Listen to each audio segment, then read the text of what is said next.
Бұл біздегі бура айғырдың үйірі. Бүгін ашыққа бура айғырдың үйіріне кеп арнайы қамап, жай жағдайларын көрейік деп жатырмыз. Бура айғыр Баянды Санжар шаруа қожалығынан келген. Сол шаруашылықтағы Бақылан деген айғырдың баласы, таза мұғалжар айғыр. Алдында Баймұраның үйіріменен көрсеттім. Баймұра да сол Баянды Санжар шаруа қожалығынан келген. Баянды Санжар шаруа қожалығындағы Бәйтерек деген айғыр бар. Баймұра соның баласы, ал бұл бура Бақылан деген айғырдың баласы. Екеуін бір жыл, бір мезгілде, бір уақытта алып келгенбіз. Екеуі де 2021-дің құлыны. Қазір бізде үйірде жүр, өсіп келе жатыр жап-жақсы болып.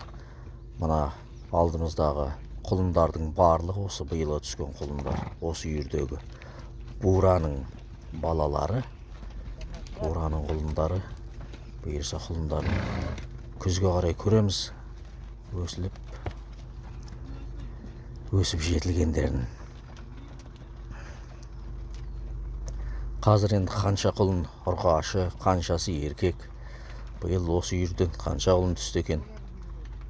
Сол жағдайларын көреміз. Сонымен ішінде қуып шығарып жүрген еркек тайлар болса, оларды реттеп бөліп, саяқтарды жеке алып шығамыз. Сұрыптаймыз, саралаймыз деген сияқты ғой. Түгендейміз. Қанша бас бар екен, нешеуі бие, қаншасы байтал, қаншасы тай екен, қанша құлын бар екен, соның барлығын нақтылап, анықтап, жазып реттеп қоямыз. Жыл сайынғы шаруаның бірі осы. Өстіп жылылар биелер құлындап болғаннан кейін түгенделеді өстіп бізде. Біздің жаққа жаңбыр жаумай тұр, күн ысып тұр. Жер құрғап бара жатыр, шөп қуарып бара жатыр. Ел тасаттық беріп ақ жатыр, бірақ жаңбыр көрінбейді әзірше.